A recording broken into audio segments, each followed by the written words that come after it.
राष्ट्रीय पर्व स्वतंत्रता दिवस के अवसर पर हम सब लोगों ने पार्टी कार्यालय पर झंडारोहण करने का काम किया। मैं हूँ जाने अनजाने सभी शहीदों को, हमारे राष्ट्रपिता महात्मा गांधी जी को, सरदार वल्लभ भाई पटेल जी को, भारत के प्रथम प्रधानमंत्री जवाहरलाल नेहरू जी को अपना श्रद्धा सुमन अर्पित करते हुए मैं अपनी बात प्रारंभ करूंगा। साथियों, प्रत्येक वर्ष की भांति इस साल भी हम लोग 15 अगस्त का राष्ट्रीय पर्व झंडारोहण के उपरांत मना रहे हैं। हम सबको, आप सब लोग जागरूक हैं, यह बताने की बहुत आवश्यकता नहीं है कि सदियों की गुलामी के बाद हमारा देश कितनी माताओं की गोदी सूनी हुई, कितनी बहनों के सिंदूर धुले, कितने बाप से बेटे बिछड़े, कितने बेटों से बाप बिछड़े।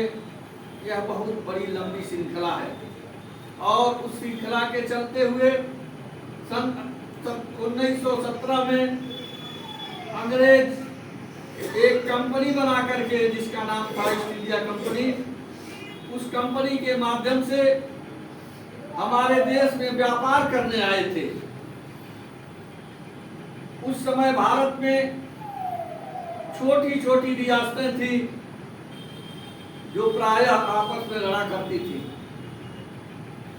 अंग्रेजों ने इसी मानसिकता का लाभ उठाते हुए फूट डालो और राज करो की गीत पर चलते हुए अंततः हमारे देश को गुलाम बना लिया। गुलामी के बाद पहली चिंगारी स्वतंत्रता की 1857 में जलगी और वह धुआं धीरे धीरे आग की लपटों में बदलता गया। बहुत लंबा इतिहास है किस तरह से चंद्रशेखर आजाद जी ने, भगत सिंह जी ने, ऊधम सिंह साहब ने, अशफाकुल्ला खान साहब ने, राम प्रसाद बिस्मिल ने कितनी कुर्बानी दे करके, किस तरह से जान की बाजी लगा करके, हंसते हंसते फांसी के फंदे को छूट करके इस देश को आजाद कराया था। अभी हमारे राष्ट्रीय सचिव साहब ने बताया कि एक नरम दल था और एक गरम दल था। सुभाष चंद्र बोस जी गरम दल के नेता थे और महात्मा गांधी और इसके सारे अनुयायी नरम दल के। एक तरफ अहिंसक आंदोलन चल रहा था, दूसरी तरफ अंग्रेजों के हिंसा का जवाब हमारे भारतीय लोग अपने जानों को फेंक करके शहीद उसका जवाब दे रहे हैं। बहुत लंबे संघर्ष के बाद बड़ी लड़ाई हुई।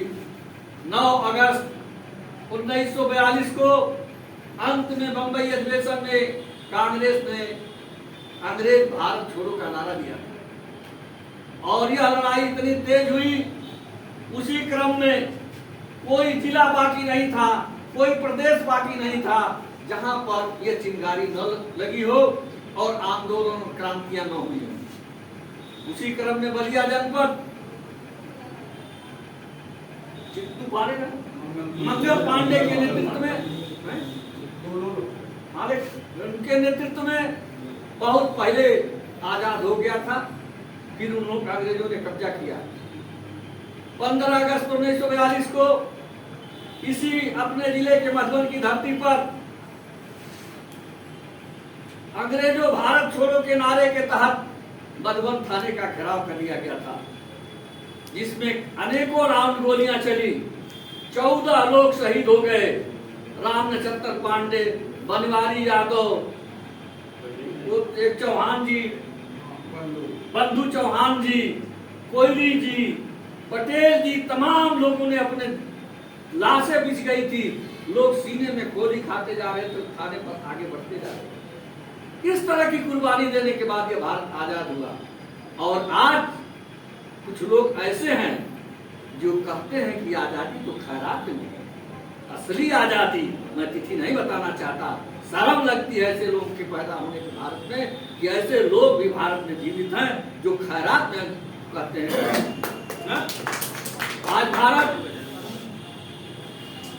में जो राजनीतिक परिस्थितियां हैं, जिस तरह से आजाद भारत बनने के बाद जिस तरह से देश को विकास के रास्ते पर लाया गया, देश प्रगति के पथ पर चलता रहा, आज कुछ लोग ये भी कहने वाले हैं कि 70 साल में क्या हुआ। मैं उस 70 साल को झेला हूं।